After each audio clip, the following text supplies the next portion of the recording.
দোয়া কবুলের 5টা শর্ত, এই কথা বলে আজকের আলোচনা শেষ।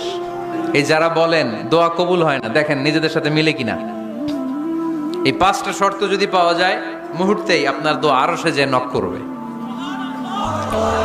1 নাম্বার শর্ত আকলুল হালাল, হালাল খাওয়া। কি খাওয়া?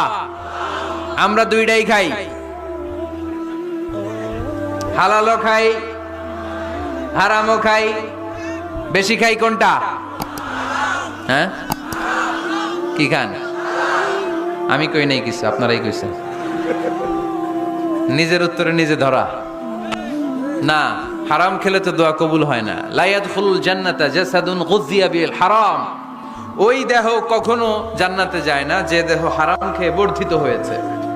কেন দোয়া কবুল হয় না? মিলিয়ে নেন নিজের জীবনের সাথে, জাস্ট একটু মিলিয়ে নেন।